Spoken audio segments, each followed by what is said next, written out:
السلام عليكم.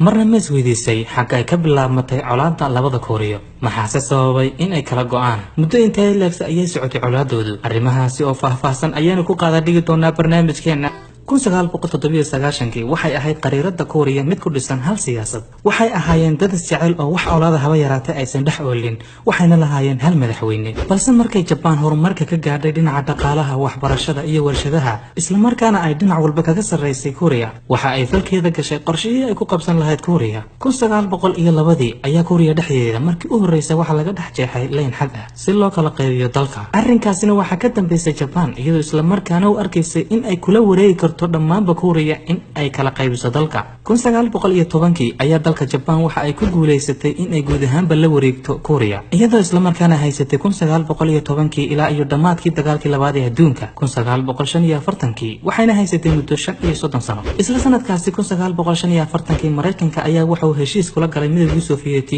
in uu Kooriya kala qaybiyo wuxuuna ku kala gooyay isla meeshii markii hore lagu kala jaray intaasi kadib Kooriya waxay u kala qaybsantay laba qaybood waqooyiga iyo koonfurta haddaba meesha sheekada ku xumaatay 1947 ayaa waxaa dagaal qabo ka dhex qarxay Mareykanka iyo midowgii Soviyeeti taasi oo sababtay inay labada Kooriyana u kala qaybsamaan labadooda Kooriyada waqooyi ayaa waxay raacday midowgii Soviyeeti xagga Kooriyada koonfureedna ay raacday Mareykanka 1950 ayaa midowgii Soviyeeti waxa uu afka uga bixiyay waqooyiga Kooriya dhammaanba agabkii dagaal ha noqoto hub rasaas gaadiid dagaal si ay uga dagaalamaan walaalahooda koonfurta halkana waxa ka dhacay dagaal culus oo lagu matay balse ugu dambeyn waqooyiga ayaa garaacay koonfurta wuxuuna kala wareegay dhulka intiisii badnay wuxuuna sidoo kale qabtay waqafaashay 135 oo askari oo ka tirsanaa koonfurta intaasi kadib madaxweynihii Mareykanka Harry Truman ayaa waxa uu cararay dhanka iyo qaramada midoobay si uu uga helo gacan iyo ogolaansho fargelinta xaaladda Kooriyooyinka intaasi kadib qaramada midoobay ayaa waxay soo saartay qaraarada soo socda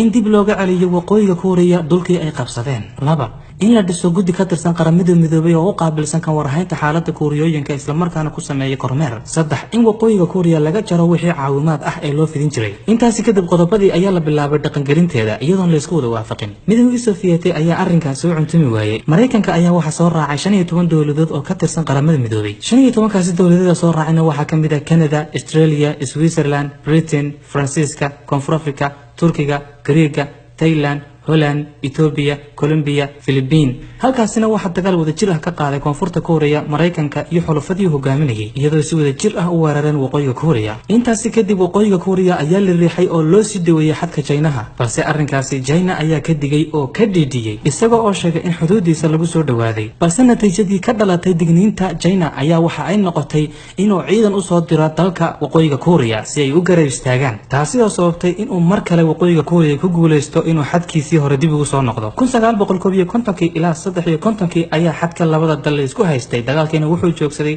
27 July 1953 halkaasi oo heshiis ku kala saxiixdeen labada Kooriya xadkuna wuxuu dhaxmaray mantiqo lagu magacaabo demilitarized oo loo soo gaabiyo DMZ aad baad ugu mahadsantihiin daawashadiina ha ilmaamina inaad sii share gareysaan like na saartaan si aad la socotaan barnaamijyada soo socda assalamu calaykum waraxmatullaahi wabarakaatuh